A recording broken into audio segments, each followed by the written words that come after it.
धन्यवाद भाई। आप सभी का फिर से धन्यवाद कि आपने परमेश्वर के वचन का अध्ययन करने के लिए समय निकाला। और हम इफिसियों की पत्री उसके 5वें अध्याय 22 से लेकर 33 तक हम अध्ययन करते आए हैं। और पिछली बार हमने जिस अध्ययन को किया था उसमें से मैं थोड़ा सा संक्षेप में आपको कुछ बातें दोहराना चाहता हूँ। और चूंकि भाई ने इसे रिकॉर्ड भी किया है, यदि आप उसे विस्तार से सुनना चाहते हैं तो आप उनसे संपर्क कर सकते हैं जिन्होंने रिकॉर्डिंग किया है।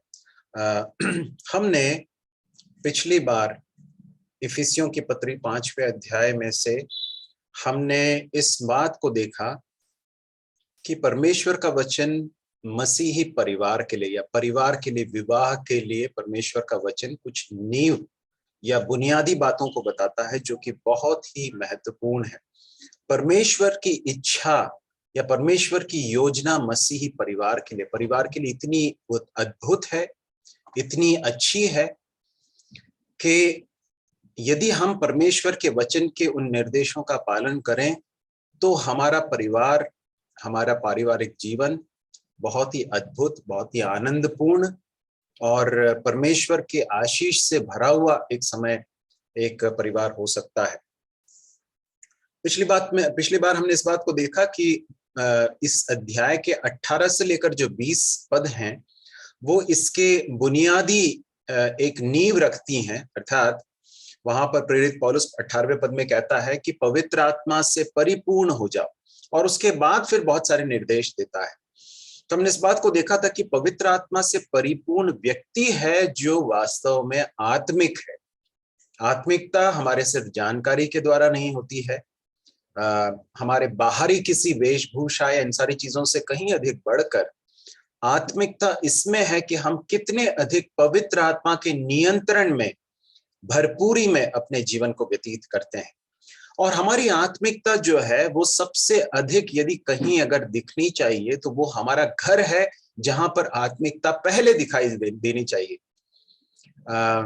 कई लोग आत्मिकता का बाहरी एक दिखावा करते हैं, परंतु उनके घर में जाएं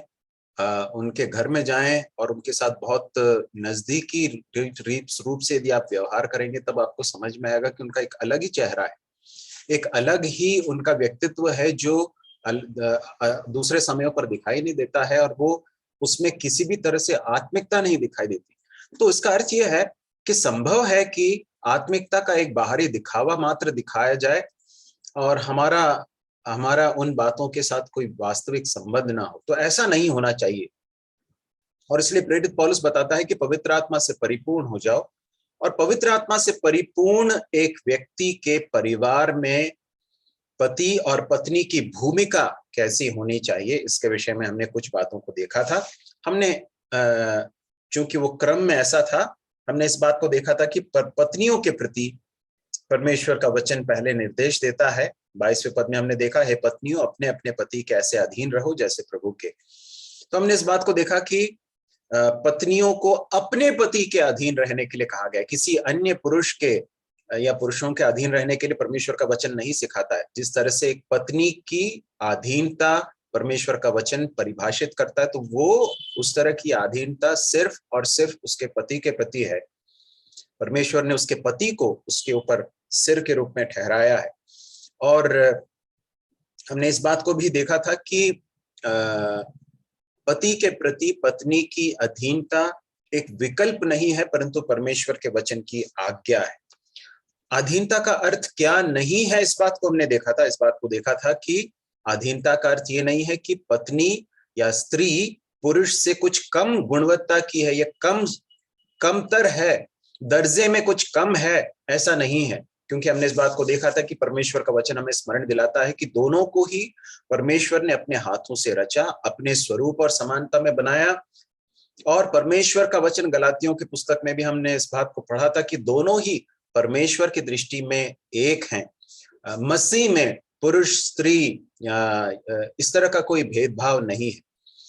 तो फिर स्त्री को अधीन रहने के लिए क्यों कहा गया है? तो हमने इस बात को देखा था कि स्त्री को अधीन रहने के लिए और पुरुष को नेतृत्व का कार्य करने के लिए जो दिया गया, ये परमेश्वर की ओर से दिया गया एक निर्देश है।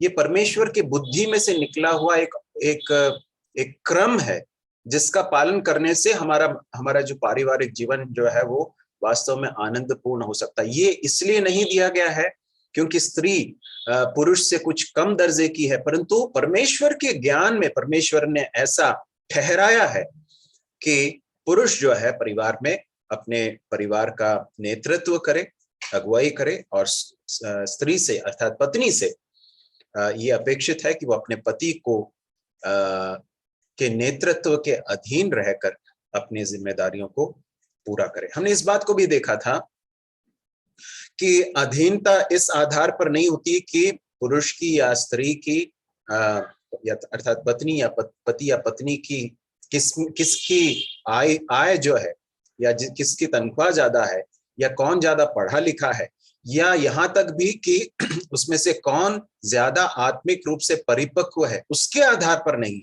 परमेश्वर ने ऐसा कहीं नहीं, परमेश्वर के वचन में ऐसा कहीं नहीं लिखा है।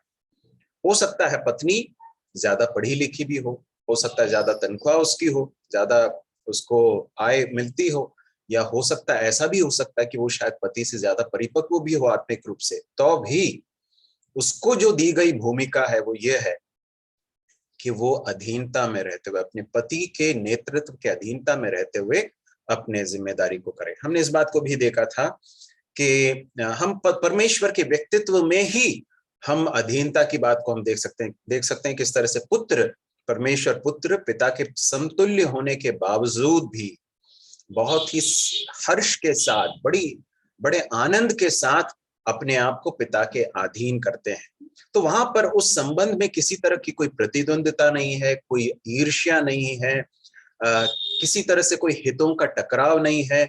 हम देखते हैं कि पूर्ण रूप से सिद्ध प्रेम और सामंजस्य हम उस संबंध में उस संबंध में हम देख सकते हैं। हमने इस बात को भी देखा कि प्रभु यीशु मसीह ने इस संसार में जब वो अपने बालक होने की उस अवस्था में भी हम देखते हैं कि अपने माता पिता के प्रति उन्होंने अधीनता दिखाई, इस बात को के बावजूद भी कि वो परमेश्वर पुत्र हैं, सिद्ध मनुष्य हैं, और उनके जो शारीरिक सांसारिक माता पिता हैं वो तो उनमें बहुत सारी कमियां हैं और वो पापी मनुष्य हैं, परंतु एक सिद्ध परमेश्वर पुत्र ने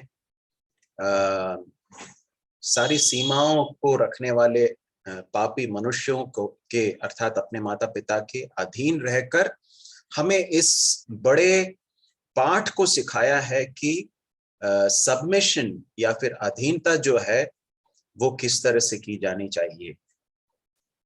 हमने इस बात को भी देखा था कि सबमिशन अर्थात अधीनता का अर्थ ये नहीं कि हर बात में सहमत हो जाए। प्रेरितों के काम 5वें अध्याय के 29 में हमने इस बात को देखा था कि प्रेरित कहते हैं, जब उनको ये कहा जाता है कि यीशु मसीह के नाम से अब प्रचार नहीं करना, उन्होंने कहा कि तुम्हारी बात को नहीं मान सकते, हम परमेश्वर की बात को तुम्हारी बात से ज्यादा महत्व देंगे। अर्थात जब परमेश्वर के प्रति हमारे समर्पण की बात हो तो वहां पर हमें इस बात को याद रखना है कि परमेश्वर के प्रति समर्पण, परमेश्वर के प्रति आज्ञाकारिता हमारे सबसे ऊपर है और उसमें कोई टकराव नहीं होना चाहिए। दूसरा एक और उदाहरण हमने इस बात को देखा था कि अनन्यास और सफीरा के उदाहरण से, कि वहां पर उन्होंने एका तो किया, दोनों एक दूसरे के प्रति बहुत क्या बोलना चाहिए, उन दोनों के बीच में एक एकता दिखाई देती है और एक विषय के बारे में बहुत अधिक एक दूसरे के प्रति सामंजस्य दिखता है, परंतु वो गलत बात के लिए था। और यदि अनन्यास ने उस कार्य में अगर पहल की थी तो सफीरा से ये अपेक्षित था कि वो अपने पति से कहती कि ये गलत है, हमें ऐसा नहीं करना चाहिए, परंतु हम देखते हैं कि बहुत दुख की बात है कि उन्होंने ऐसा किया। तो वो एक अच्छा उदाहरण नहीं है। परमेश्वर का वचन इस तरह से अधीन रहने और गलत का साथ देने, परमेश्वर के वचन के विरोध में जाते हुए समर्पण करने की बात नहीं करता है। इस बात को भी हमने देखा था।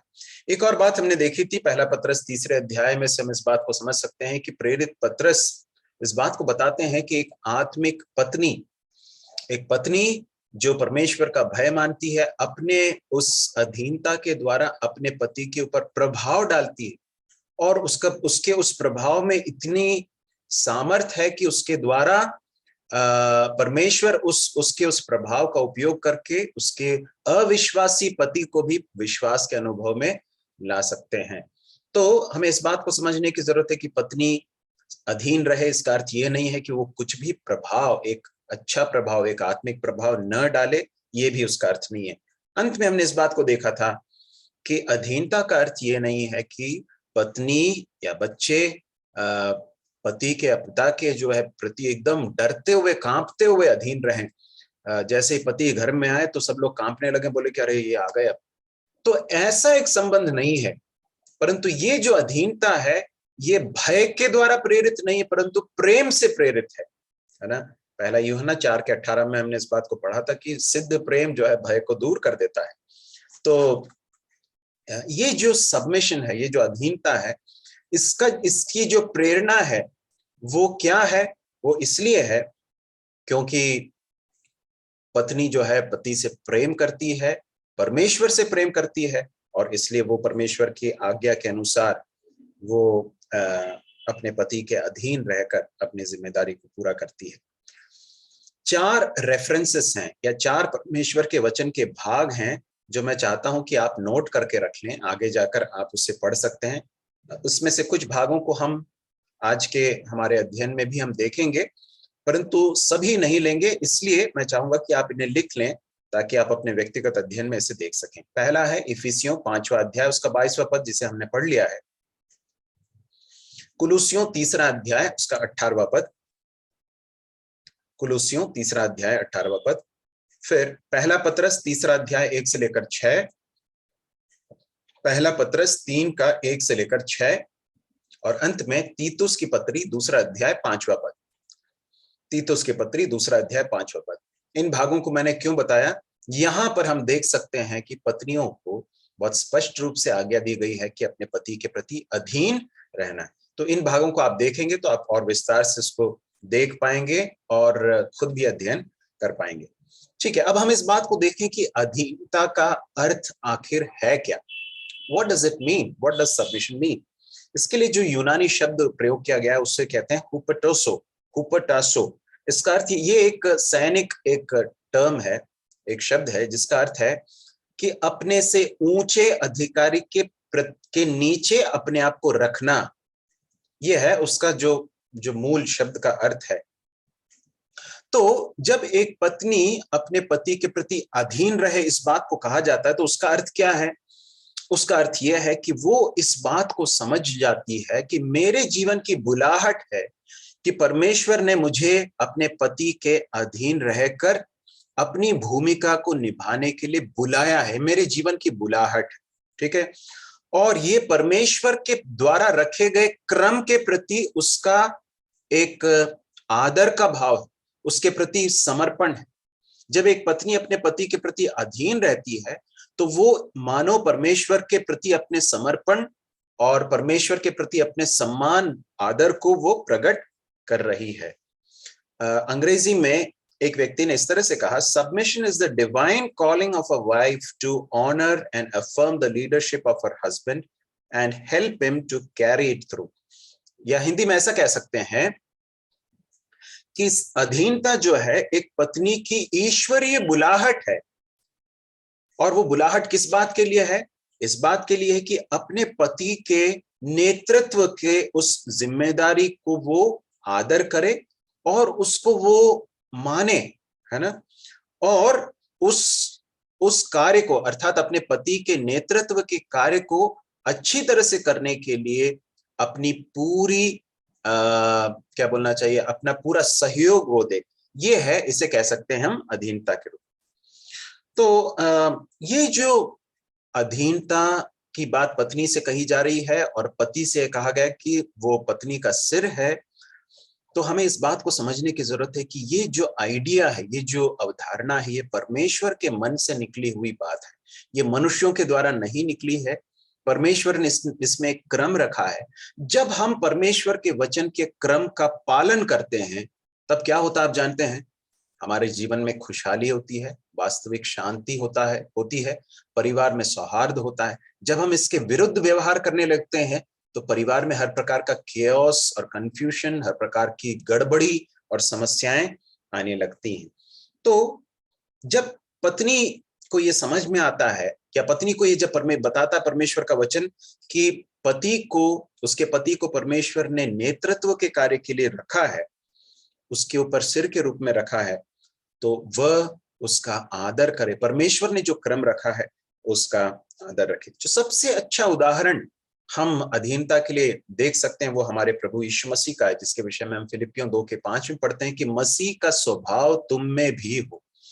तो प्रभु यीशु मसीह ने अपने अधीनता के द्वारा, अपनी नम्रता और दीनता के द्वारा हमें यह बताया है कि अधीन होना कोई खराब बात नहीं है, ये कोई इंफीरियोरिटी की बात नहीं है, ये कम दर्जा होने की बात नहीं है। यदि परमेश्वर पुत्र प्रभु यीशु मसीह ने अपने आप को अगर अधीन किया तो हम क्यों नहीं कर सकते, है ना। और कई बार स्त्रियों के मन में ऐसा विचार आ सकता है कि क्या हमसे ही सारी अधीनता की बात कही जा रही है, हमारे हम पति को जो है कोई अधीन नहीं रहना है क्या? तो परमेश्वर का वचन ऐसा नहीं बताता कि पति जो है उसको कोई अधीन नहीं रहना है। परमेश्वर का वचन बताता, आगे जाकर हम देखेंगे, पति को भी मसीह के अधीन रहना, परमेश्वर के अधीन रहना है, उसे कलीसिया के अगुओं के प्रति अधीन रहना है, उसे अपने कार्यस्थल में अपने जो अधिकारी उनके प्रति अधीन रहना है। और इस तरह से अधीन रहना जो है हम सबकी बुलाहट है ना, सिर्फ स्त्रियों को दी गई बुलाहट नहीं, परंतु सभी को दी गई बुलाहट है। परंतु जहां तक परिवार की बात आती है तो वहां पर पति और पत्नी की भूमिका की बात जब आती है, उसमें पत्नी को अधीन रहने के लिए और पति को नेतृत्व करने का कार्य दिया गया। अब जरा जल्दी से एक भाग निकाल लें, पहला पत्रस उसका 3रा अध्याय, पहला पत्रस 3रा अध्याय यदि आप निकाल लें और जल्दी से पढ़ें तो हमारा समय जो है उसका हम सबसे अच्छा उपयोग कर पाएंगे। पहला पत्रस उसका 3रा अध्याय और उसके 1 से लेकर 6 तक कोई पढ़ लीजिए। पहला पत्रस 3रा अध्याय 1 से लेकर 6 तक, कोई जल्दी से पढ़ लें।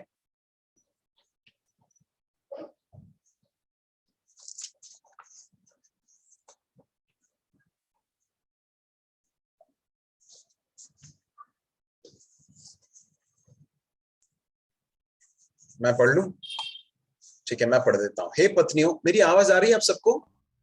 Yes brother. ओके, ठीक है, मैं पढ़ देता हूं। हे पत्नियों, तुम भी अपने पति के अधीन रहो, इसलिए कि यदि इनमें से कोई ऐसे हो जो वचन को न मानते हो, तो भी तुम्हारे भय सहित पवित्र चाल चलन को देखकर बिना वचन के अपनी अपनी पत्नी के चाल चलन के द्वारा खिंच जाएं। तुम्हारा श्रृंगार दिखावटी ना हो, अर्थात बाल गूंथना और सोने के गहने या भांति भांति के कपड़े पहनना, वरन तुम्हारा छिपा हुआ और गुप्त मनुष्यत्व नम्रता और मन की दीनता की अविनाशी सजावट से सुसज्जित रहे, क्योंकि परमेश्वर की दृष्टि में इसका मूल्य बड़ा है। पूर्व काल में पवित्र स्त्रियां भी जो परमेश्वर पर आशा रखती थीं, अपने आप को इसी रीति से संवारती और अपने अपने पति के अधीन रहती थीं, जैसे सारा अब्राहम की आज्ञा में रहती और उसे स्वामी कहती थी। इसी प्रकार तुम भी यदि भलाई करो और किसी प्रकार के भय से भयभीत न हो, तो उसकी बेटियां ठहरोगी। तो यहाँ पर प्रेरित पतरस अधीनता के विषय में कुछ बहुत ही सुंदर बातों को बताता है। मैंने वो शब्द जो है सुंदर बहुत जानबूझकर उसका उपयोग किया, क्योंकि आगे जाकर पतरस जो है श्रृंगार के बारे में बताता है। ठीक है, तो हम पढ़े, पहले पद में पढ़ते, तुम भी हे पत्नियों, तुम भी अपने पति के अधीन रहो, इसलिए कि यदि इनमें से कोई ऐसे हो जो वचन को न मानते हो, तो अभी तुम्हारे भय सहित पवित्र चाल चलन को देखकर बिना वचन के अपने अपनी पत्नी के चाल चलन के द्वारा खिंच जाएं।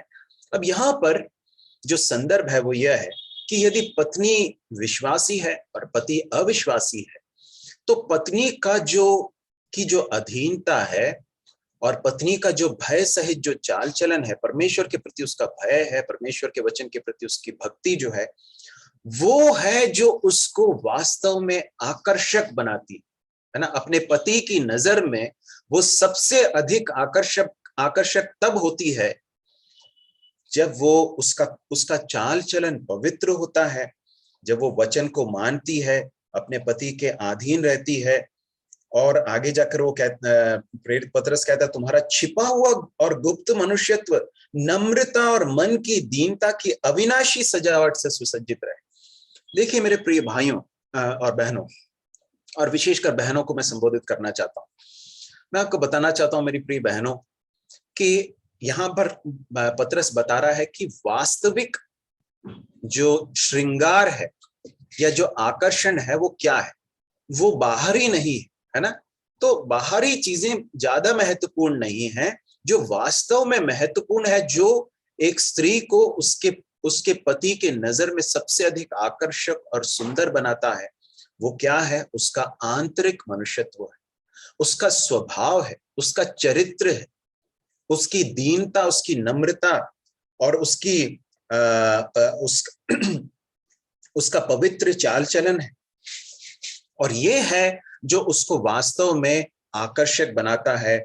और ये इसमें इतनी सामर्थ्य है कि इसके द्वारा परमेश्वर उस अविश्वासी पति को भी जो है वो विश्वास के अनुभव में या उद्धार के अनुभव में आ सकता है। इस तरह से हम लिखा, खींचे चले आए करके लिखा है। तो यहाँ पर लिखा है कि सबमिशन या नम्रता या दीनता या अधीनता जो है, ये एक पत्नी के लिए एक श्रृंगार के समान। क्या आपने कभी इस तरह से सोचा है? ये आपको अपने पति के नजर में सबसे अधिक सुंदर और आकर्षक बनाता है। और यहाँ पर एक और बात लिखी है, जरा ध्यान से देखें। चौथे पद के अंतिम भाग में लिखा है, क्योंकि परमेश्वर की दृष्टि में इसका मूल्य बड़ा है। किसका मूल्य बड़ा है? अविनाशी सजावट। अविनाशी सजावट क्या है? जो पवित्र चाल चलन और छिपा हुआ गुप्त मनुष्यत्व, अर्थात नम्रता और मन की दीनता, ये जिस व्यक्ति में है उस व्यक्ति के अंदर इस गुण को परमेश्वर बहुत मूल्य देते हैं। परमेश्वर की दृष्टि में ये बहुत मूल्यवान है, ये अविनाशी सजावट है। इस तरह से लिखा है ना।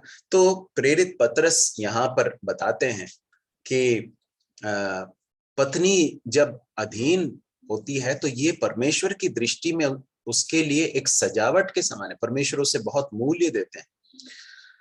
तो सबमिशन या अधीनता किस तरह से व्यावहारिक रूप से किस तरह से दिखाई देनी चाहिए?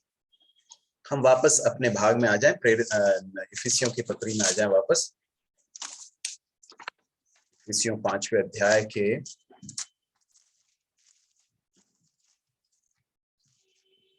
5 के 22 में पढ़ते हैं, हे पत्नियों, अपने अपने पति के ऐसे अधीन रहो जैसे प्रभु के।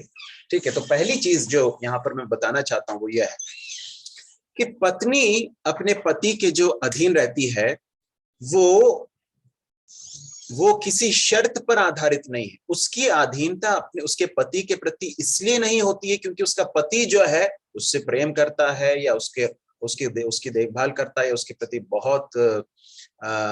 बहुत संवेदनशील है। इस तरह से नहीं लिखा है। या दूसरे शब्दों में उसके पति के व्यवहार के आधार पर नहीं है उसकी जो अधीनता है, परंतु किस आधार पर है? लिखा है कि जैसे प्रभु के, अर्थात उसकी जो अधीनता उसके पति के प्रति वो इस तरह से करती है मानो ये जो कार्य कर रही है वो प्रभु के लिए कर रही है। जब भी हम प्रभु के लिए कोई कार्य करते हैं, है ना, जब हम कुछ देते हैं, है ना, प्रभु के नाम से कुछ देते हैं किसी परमेश्वर के दास को या किसी जरूरतमंद भाई को, है ना, किसी को भी जब हम देते हैं प्रभु के नाम से देते हैं तो किस तरह से देते हैं? ऐसे दे रहे हैं मानो प्रभु को दे रहे हैं, है ना। तो उसी तरह से जब एक पत्नी अपने इस अधीनता को पति के प्रति प्रदर्शित करती है तो वो उसे ये सोचना है कि मैं ये काम अपने प्रभु के लिए कर रही हूं या प्रभु को सामने रखकर मैं कर रही हूं।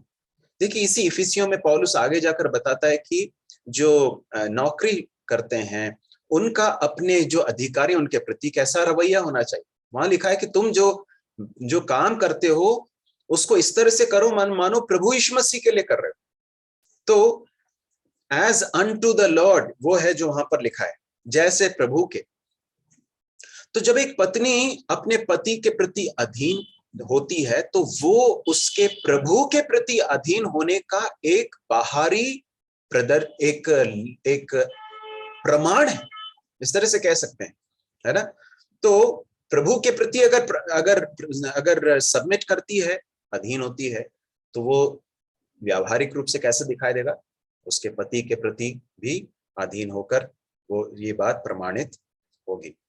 तो सबमिशन या अधीनता जो है, उसमें एक पत्नी अपने पति के नेतृत्व की उस बुलाहट को पहचानती है, इस बात को पहचानती है कि मेरे पति को परमेश्वर ने इस नेतृत्व के कार्य को सौंपा है ना। उसने खुद अपने हाथ में नहीं लिया, परमेश्वर ने मेरे पति को ये नेतृत्व का कार्य सौंपा है, और चूंकि परमेश्वर ने सौंपा है, इसलिए मैं उनके इस अथॉरिटी को या उनके इस अधिकार को मैं सम्मान करूंगी, आदर करूंगी, और उसके प्रति अपनी अधीनता देकर मैं उनके कार्य को करने के लिए मैं पूरा सहयोग दूंगी। कई बार कई सारे परिवारों में पति जो है अपने नेतृत्व के कार्य को करने में पीछे रहते हैं, पैसिव रहते हैं, है ना। अपने जिम्मेदारियों को निभाने में, आत्मिक जिम्मेदारियां, घर में जो आत्मिक जिम्मेदारी हेड के रूप में, एक सिर के रूप में, मुखिया के रूप में जो कार्य करना, उसमें कई बार पीछे रहते हैं। तो ऐसे समय पर पत्नी को उस कार्य को अपने हाथ में ले लेना नहीं है, परंतु अपने पति को प्रोत्साहित करना है, कहना है कि मेरे प्रिय पति, आपको परमेश्वर ने इस कार्य को सौंपा है, मुझे नहीं सौंपा है, परमेश्वर ने आपको सौंपा है, और मेरे जीवन की खुशी इसमें है, और मेरे जीवन की सार्थकता इसमें है कि जब आप अपने इस नेतृत्व के कार्य को करेंगे और मैं आपके इस नेतृत्व के अधीन रहूंगी। तो अपने पति को उस तरह से प्रोत्साहित करने के लिए परमेश्वर का वचन बताता है। फिर किस तरह से अपनी अधीनता पत्नी जो है अपने पति के प्रति दिखाती है? दूसरों के सामने, और यहाँ तक कि अपने बच्चों के सामने भी, अपने पति को कभी भी कम होकर, नीचा होकर नहीं दिखाना। Never demean your husband before others and also before your children. कभी भी बच्चों के सामने या अन्य लोगों के सामने अपने पति को कम होकर नहीं दिखाना, नीचा होकर नहीं दिखाना। ये एक तरह से इन सबमिशन या विद्रोह का एक लक्षण है। इस बात को समझने की जरूरत है। यदि किसी बात पर पति और पत्नी सहमत नहीं हो रहे हैं, किसी कुछ भी निर्णय हो सकता है, तो बहुत ही आवश्यक है, पिछली बार भी मैंने स्मरण दिलाया था कि हम दोनों प्रार्थना करें। प्रार्थना करने के बाद यदि पति एक विशेष दिशा में जाने के लिए उनको अगुवाई होती है, और यदि वो परमेश्वर के वचन के खिलाफ नहीं है, परंतु किसी कारणवश पत्नी को अगर वो उसमें सहमति नहीं हो रही है, तो परमेश्वर के उस निर्देशन के लिए, अगुवाई के लिए अपने पति को सौंपना और कहना कि आप प्रार्थना पूर्वक निर्णय लीजिए, आप जो निर्णय लेंगे उसके साथ मैं अपने आप को सबमिट करूंगी, है ना। और साथ में हम प्रेरित पतरस के पत्री से भी हम इस बात को देख रहे थे कि एक अविश्वासी पति के प्रति भी पत्नी को अपनी अधीनता को दिखाना है। इस बात को परमेश्वर का वचन बताता है, परंतु इसका अर्थ ये नहीं है कि उसको परमेश्वर के प्रति विरोध करने के लिए कोई कदम उठाना है। जब परमेश्वर के प्रति आज्ञाकारिता की बात आती है, यदि पति कोई ऐसा कार्य करने के लिए अगर कहता है जो परमेश्वर की दृष्टि में पाप है, जो गलत है, जो परमेश्वर के का अनादर की बात हो, तो उसमें निश्चित रूप से पत्नी को पति के प्रति अधीन रहने के बारे में वचन कहीं नहीं सिखाता है। हमने पत्नी के भूमिका को अब करीब करीब देख लिया है। अब हम पति के भूमिका में आएंगे। 25वें पद से आगे पढ़ेंगे। हे पतियों, अपनी अपनी पत्नी से प्रेम रखो, जैसा मसीह ने भी कलीसिया से प्रेम करके अपने आप को उसके लिए दे दिया। 26वां पद, कि उसको वचन के द्वारा जल के स्नान से शुद्ध करके पवित्र बनाए, और उसे एक ऐसी तेजस्वी कलीसिया बनाकर अपने पास खड़ी करे, जिसमें न कलंक, न झुर्री, न कोई और ऐसी वस्तु हो, वरन पवित्र और निर्दोष हो। इसी प्रकार उचित है कि पति अपनी अपनी पत्नी से अपनी देह के समान प्रेम रखे। जो अपनी पत्नी से प्रेम रखता है वो अपने आप से प्रेम रखता है, क्योंकि किसी ने कभी अपने शरीर से बैर नहीं रखा, वरन उसका पालन पोषण करता है, जैसा मसीह भी कलीसिया के साथ करता है, इसलिए कि हम उसकी देह के अंग हैं। इस कारण मनुष्य अपने माता पिता को छोड़कर अपनी पत्नी से मिला रहेगा, और वे दोनों एक तन होंगे। यह भेद तो बड़ा है, पर मैं यहाँ मसीह और कलीसिया के विषय में कहता हूँ, पर तुम में से हर एक अपनी पत्नी से अपने समान प्रेम रखे, और पत्नी भी अपने पति का भय माने।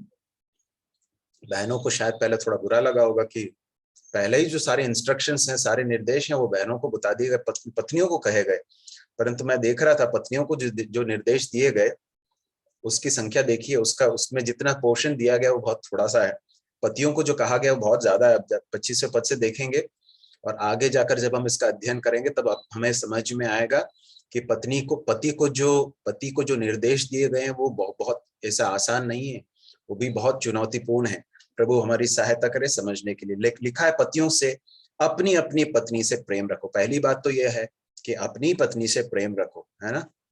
किसी और स्त्री के प्रति प्रेम रखने के लिए परमेश्वर का वचन नहीं सिखाता। मैं ऐसे मजाक के तौर पर नहीं कह रहा हूँ, बहुत ही गंभीरता के साथ परमेश्वर के वचन के आधार पर आपको स्मरण दिलाना चाहता हूं कि परमेश्वर ने विवाह के संबंध को एक एक्सक्लूसिव रिलेशनशिप बनाया है। अर्थात पति और पत्नी का संबंध एक ऐसा संबंध है जो बाकी सारे संबंधों को से भिन्न है। और जिस तरह का एक संबंध पति और पत्नी के बीच में है, जिसमें शारीरिक नजदीकी है और आत्मिक और मानसिक भी और साइकोलॉजिकली कैसा बोले मनोवैज्ञानिक तौर से भी जो नजदीकी है, इस तरह की नजदीकी किसी भी दूसरे व्यक्ति के साथ नहीं की जा सकती। हमें इस बात को याद रखने की जरूरत है। इसलिए परमेश्वर का वचन स्पष्ट बताता है अपनी अपनी पत्नी से प्रेम रखो। दूसरी बात वहां लिखा है कि जैसा मसीह ने भी कलीसिया से प्रेम करके अपने आप को उसके लिए दे दिया। तो प्रेम क्या है यहाँ पर? जब पति की भूमिका या पति की जिम्मेदारी के बारे में यहाँ पौलुस कहता है, तो वो कहता है कि अपनी अपनी पत्नी से प्रेम रखो करके लिखा है। तो ये प्रेम रखना है, प्रेम का अर्थ क्या है आखिर? प्रेम जो है वो सिर्फ एक फीलिंग नहीं है, एक भावना नहीं है ना। इसलिए कई लोग जो है प्रेम में पड़ जाते हैं। अंग्रेजी में कहते हैं फॉल इन लव। हिंदी में कहना बहुत अजीब लगेगा कि प्रेम में गिर जाना, जो भी है, कुछ लोग प्रेम में गिर जाते हैं। परमेश्वर का वचन प्रेम में गिरने की बात नहीं कहता, प्रेम में चलने की बात कहता है ना, वॉक इन लव। और प्रेम जो है वो सिर्फ एक हृदय के अंदर से निकलने वाली या अपने मन के अंदर आने वाली एक बहुत क्या बोलना चाहिए, गुदगुदी देने वाली एक अनुभूति नहीं है, परंतु प्रेम एक समर्पण है। Love is not merely a feeling but it is a commitment to the well being of another. दूसरे व्यक्ति के संपूर्ण भलाई के लिए, उसके लिए जो सबसे उत्तम है, उसके लिए मुझे अपने आप को समर्पित कर देना, ये है परमेश्वर के वचन का प्रेम। और संसार की जो समझ है, संसार ने जिस तरह से प्रेम को परिभाषित किया और परमेश्वर का वचन जिस तरह से इसे सिखाता है, दोनों में जमीन आसमान का अंतर है। संसार का प्रेम कैसा है? चूंकि तुम सुंदर हो इसलिए मैं तुमसे प्रेम करता हूं, चूंकि तुम बहुत धनवान हो इसलिए मैं तुमसे प्रेम करती हूं, चूंकि तुम बहुत मुझसे प्रेम करते हो इसलिए मैं तुम्हारी बात मानूंगी, चूंकि तुम मुझसे प्रेम नहीं करते इसलिए मैं तुम्हारी बात नहीं मानूंगी, चूंकि तुम मेरे प्रति अधीन नहीं रहती इसलिए मैं तुमसे प्रेम नहीं करूंगा। ये सब जो है शर्तों के ऊपर आधारित प्रेम है, संसार का प्रेम है। परंतु परमेश्वर का वचन कैसा प्रेम है मालूम है? वो है अगापे प्रेम, जिसके विषय में हम पहला कुरिन्थियों उसके 13वें अध्याय में पढ़ते हैं। समय कम है इसलिए समय के अभाव के कारण मैं पढ़ नहीं पा रहा हूं, परंतु मैं आपसे बहुत नम्रता के साथ आग्रह करूंगा कि आप समय निकाल कर पढ़ें। जितने भी विवाहित पति पत्नी इस संदेश को सुन रहे हैं या आगे जाकर सुनेंगे, मैं आपसे निवेदन करना चाहता हूं कि इस भाग को जरूर पढ़ें। या उस अध्याय में प्रेरित पौलुस प्रेम के बारे में बहुत सारी बातें बताते हैं और वहां पर बताते हैं कि प्रेम क्या करता है और क्या नहीं करता है। तो ईश्वरीय प्रेम जो है वो सिर्फ एक अनुभूति नहीं, सिर्फ एक मन से निकलने वाली एक भावना मात्र नहीं है, परंतु वो सामने वाले व्यक्ति के लिए अपने आप को खर्च कर देने वाला प्रेम है, अपने आप को, सेल्फलेस है, अर्थात निस्वार्थ प्रेम है ना।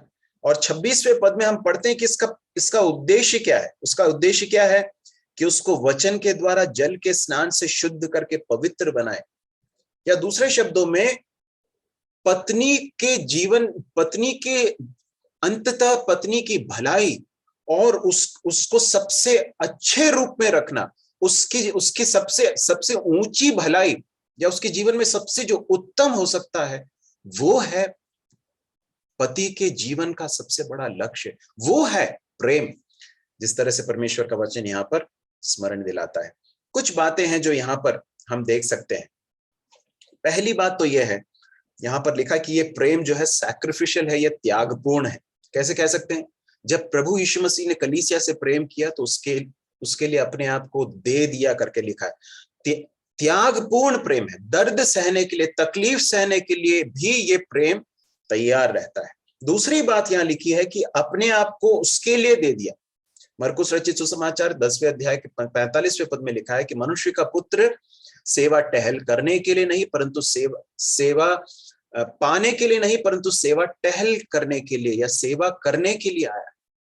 मेरे प्रिय भाइयों और भाइयों, मेरे प्रिय भाइयों, मैं आपको संबोधित कर रहा हूं। परमेश्वर का वचन ये स्मरण दिलाता है कि हमें अपने पत्नी के प्रति इसी तरह का एक भाव रखना है, उसकी सेवा करने का।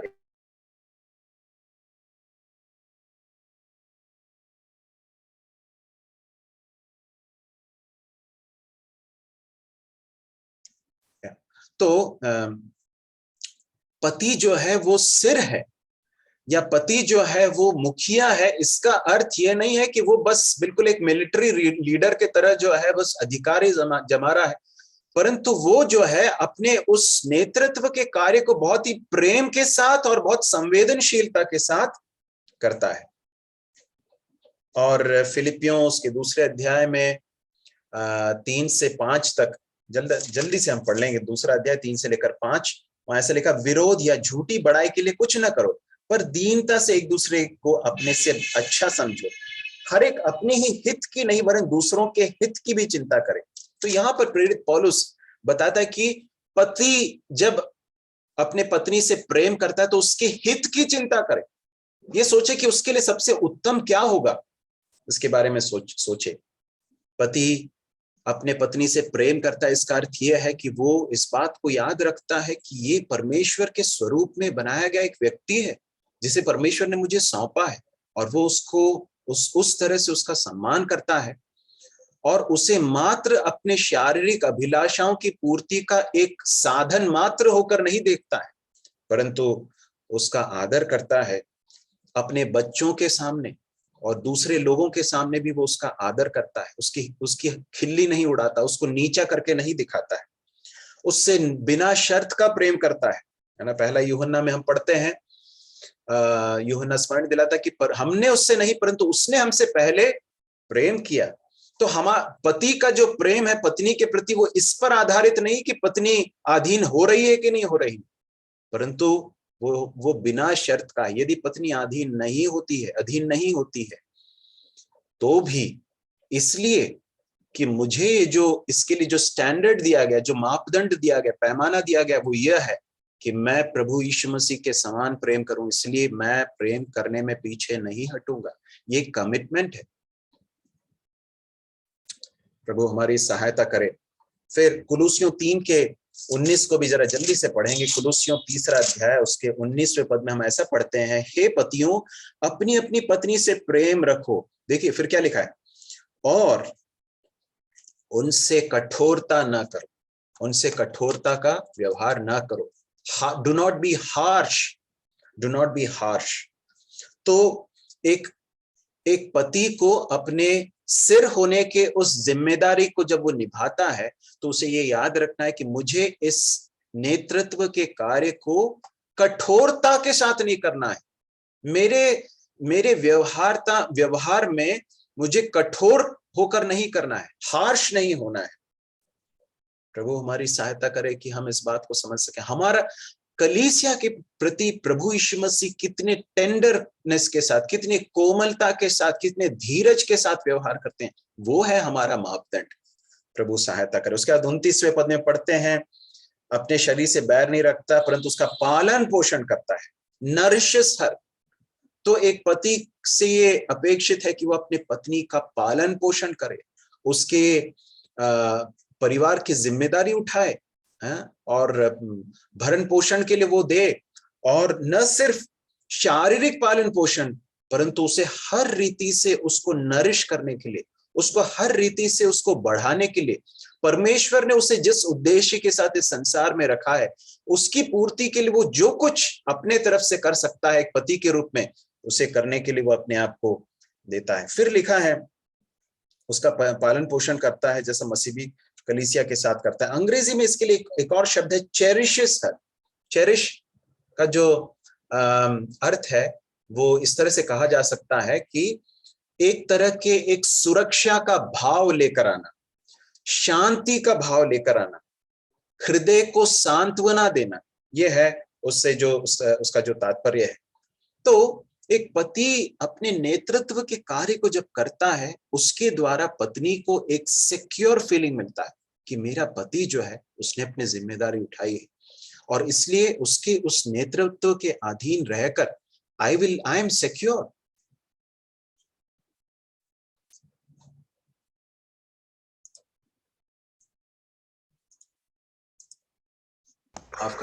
माफ करें, बीच में थोड़ा सा कुछ गड़बड़ी हो गई थी। आवाज आ रही है ना? जी हाँ भाई। ओके, ठीक है। तो इतनी बातें हमने देखी। फिर क्या है? फिर वो अपने पत्नी के प्रति प्रेम करता है। तो इसका अर्थ ये नहीं है कि वो उसके हर बात में सहमत होता, ये नहीं है उसका अर्थ। देखिए, सच्चा प्रेम जो है वो गलतियों को दिखाता भी।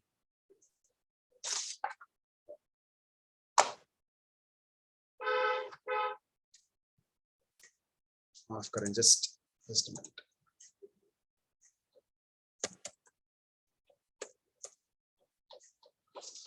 ओके, तो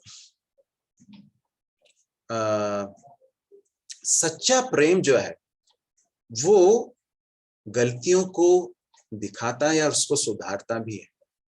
यदि एक पिता अपने बच्चों की गलती को देखकर उसे नजरअंदाज करता है तो वो सच्चा प्रेम नहीं है, वो गलत, वो एक सही प्रेम नहीं है। तो पति अपने पत्नी से प्रेम करता है तो उसका अर्थ क्या है? वो उसको करेक्ट भी करता है, उसको सुधारता भी है, और उसको दिशा निर्देश देता है, उसको गाइड करता है, और उसका नेतृत्व करता है, उसके लिए प्रार्थना करता है। परंतु इन सारी चीजों को करते समय अंततः उसको मोटिवेट करने वाली बात क्या है? अपने पत्नी के प्रति प्रेम है, वो है जो उसका मोटिवेशन। ठीक है, 32वें पद में हम पढ़ते हैं, ये भेद तो बड़ा है पर मैं यहाँ मसीह और कलीसिया के विषय में कहता हूं। तो यहाँ पर प्रेरित पौलुस इस बात को बता रहा है कि पति अपने नेतृत्व के कार्य को जब करता है तो ये नेतृत्व का या हेडशिप का ये जो पिक्चर है वो किस तरह से दिखाई देता है, उसके लिए सबसे बड़ा आइडियल क्या है, आदर्श क्या है? वो ये है कि मसीह ने जिस तरह से अपनी कलीसिया के लिए अपने आप को दे दिया, उसको बचाने के लिए जिस तरह से आ गया और अपने आप को जिस तरह से उसके लिए पूरी रीति से बलिदान कर दिया, वो है उसके नेतृत्व के का जो मापदंड या पैमाना है। एक और भाग जल्दी से पढ़ेंगे, पहला कुरिन्थियों 11वां अध्याय और उसका 3रा पद, 1 Corinthians chapter 11 verse 3।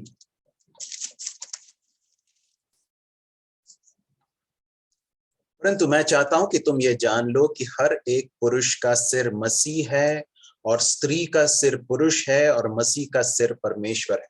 यहां पर प्रेरित पौलुस बताता है कि स्त्री का सिर पुरुष है, और उसके बाद बताता है कि इस पुरुष का सिर मसीह है।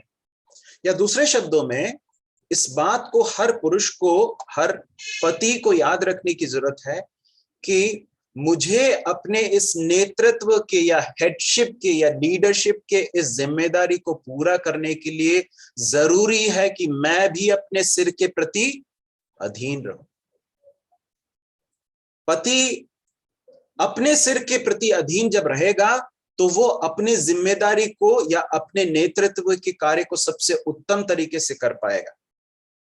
यदि वो नहीं करेगा तो वो उसके नेतृत्व में प्रभु यीशु मसीह का स्वभाव नहीं दिखाई देगा। यदि वो चाहता है कि मसीह के समान अपने पत्नी से प्रेम रखे, उसकी देखभाल करे, उसकी रक्षा करे, उसको सुधारे, उसके जीवन के लिए एक सही गाइड के रूप में रहे, उसको एक आत्मिक नेतृत्व दे। इन सारी चीजों को करने के लिए जरूरी है कि पति अपने प्रभु के साथ समय व्यतीत करे, उनके अधीन रहे, उनसे सीखे। कई पुरुष नेतृत्व के कार्य को इस तरह से देखते हैं मानो बस एक पद मिल गया है और एक स्थान मिल गया है, बस उनको जो है बस अधिकार जताना है। ऐसा नहीं है प्रियो। इस बड़ी जिम्मेदारी को निभाने के लिए बहुत ही जरूरी है, महत्वपूर्ण है कि हम भी अपने सिर के प्रति अधीन रहकर सीखें, उनसे सीखें, हमारे प्रभु से सीखें कि किस तरह से उन्होंने प्रेम किया है, किस तरह से उन्होंने नेतृत्व किया है। प्रभु हमारी सहायता करें। अदन की वाटिका में हम देखते हैं कि परमेश्वर ने पुरुष और स्त्री को रखा था, बहुत ही अच्छा सौहार्द के साथ चलने वाला एक परिवार था। परंतु क्या हुआ, पाप का प्रवेश हुआ और उसके बाद एक तरह का एक स्ट्रगल फॉर पावर, अधिकार के लिए लड़ाई जो है आरंभ हो गई। और उसके बाद से हम इस बात को देखते हैं, परमेश्वर अदन की वाटिका में जब मनुष्य को जो दंड सुनाते हैं तो उसमें ऐसा कहते हैं, स्त्री से ऐसा कहते हैं कि तेरी लालसा तेरे पति की ओर होगी। कई लोग ऐसा सोचते हैं कि इसमें कौन सी खराब बात है, पत्नी की लालसा पति के प्रति नहीं होगी तो फिर किसके प्रति होगी। ये लालसा जो शब्द है, इसका अर्थ समझने की जरूरत है। लालसा का अर्थ प्रेम या आकर्षण नहीं है।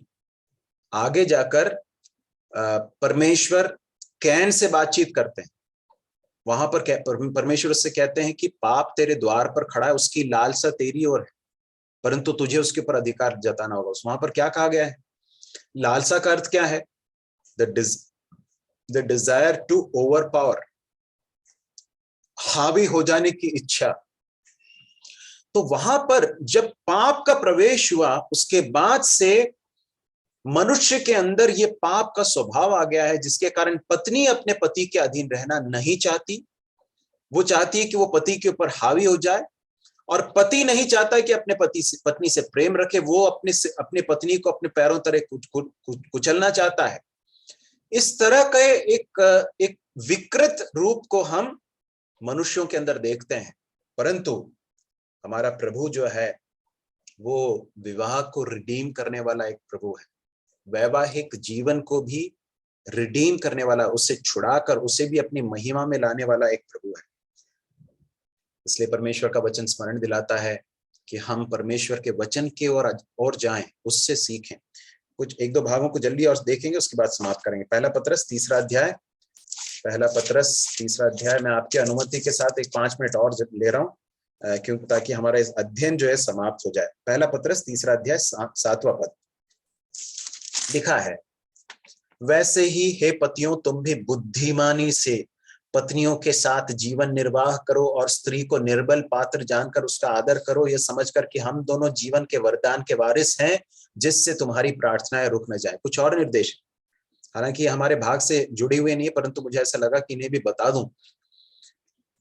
बहुत जरूरी है कि पति इस बात को याद रखें कि पत्नियों के साथ बहुत बुद्धिमानी के साथ जीने की जरूरत है। Be wise, don't be foolish, है ना। समझने की जरूरत है कि पत्नी को परमेश्वर ने अलग रीति से बनाया है।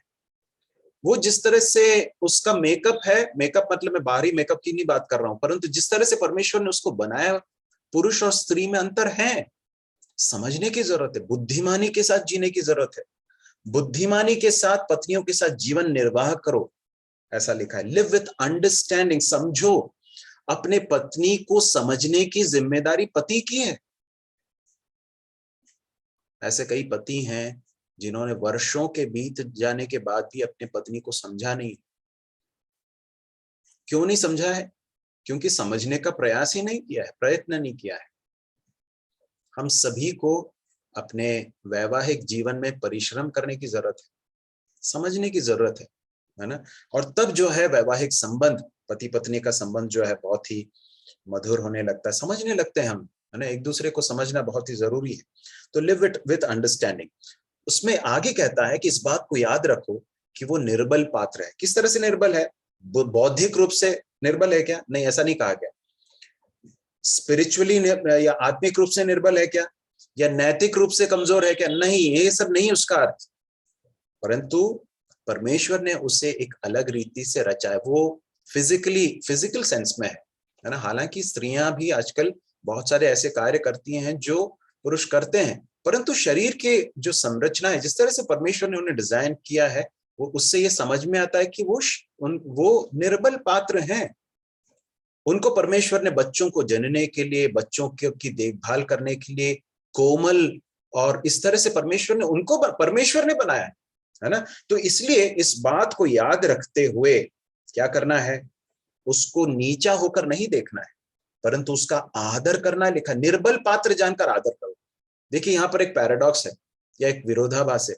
लोग निर्बलों को आदर नहीं देते हैं, परंतु परमेश्वर का वचन क्या कहता मालूम है, निर्बल पात्र समझकर आदर क्यों करना है, क्योंकि परमेश्वर ने उन्हें अलग रीति से बनाया, परमेश्वर के डिजाइन में ऐसा किया गया, इसलिए क्या करना है, इसलिए आदर करना है।